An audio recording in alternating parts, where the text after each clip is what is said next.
आज आता पाऊस उघडला आहे थोडासा. आपण आता सावडावला जाऊया. सावडाव कोंडाघाटपासनं एक 10-12 किलोमीटर आहे आणि छान धबधबा आहे, तिकडे जाऊया आपण. चला. आज मंद मंद पाऊस आहे, म्हणजे श्रावण महिना आहे ना, रिमझिम पाऊस म्हटलं हरकत नाही.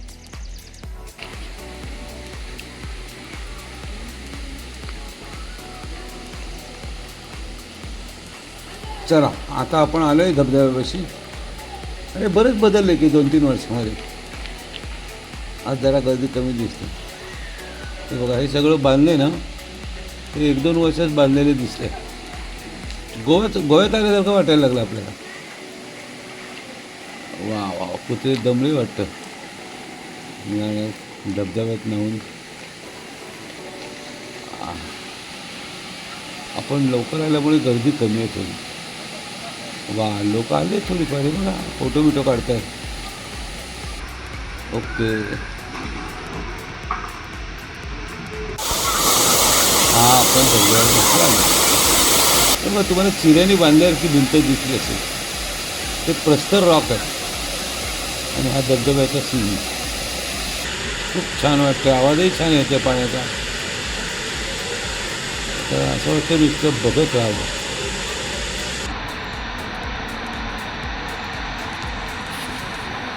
ऐका, करा तुमचं संगीत, ऐका निसर्ग संगीत.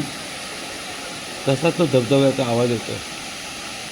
आणि पहिल्यांदा नुसतं माणसांना निहाळायचं, काय मजा वाटते. बघा, सगळेजण आनंद घेत आहेत. एकंदरीत चांगलं केलं. बघा, मला सुद्धा अशी इच्छा होते जावं त्याच्या खाली आणि नाचावं, पण आपल्याला पुढे जायचं आहे बरंच नाही. असं आहे. बघूया. हां, हे बघा, या धबधब्याच्या मागे एक धरणासारखं काहीतरी बांधायला घ्यायचं. त्याचं मोठं प्रोजेक्ट आहे. त्या बोर्डवर दिसले ना ते, म्हणजे अजून 2 वर्ष झालं तर प्रचंड वेगळं काहीतरी झालेलं. हां हां हां, हे बघा, श्रावणात खेळतात ना झोपाळे, तसे इथे झाड आहे. त्याच्यावर मोठी माणसं पण झोपी घेऊ शकतात. पडून जाण्यामुळे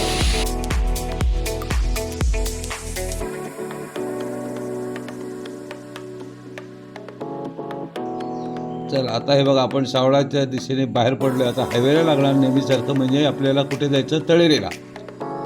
आणि तळेरेपासून विजयदुर्गला जाताना वाटेत काय काय दिसेल.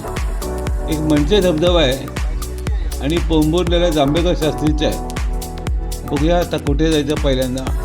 मला वाटतं एक 14-15 किलोमीटरवर काय पोंबुर्ले, तिथेच पहिल्यांदा जावं लागेल. अरे काय शेती आहे यावर्षी. मस्त हिरवंगार.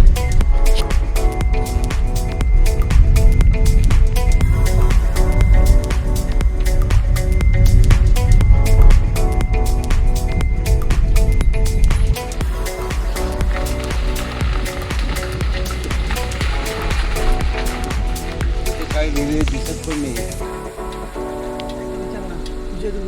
विजयदुर्गला जायचं आहे आम्हाला. कुठून जायचं?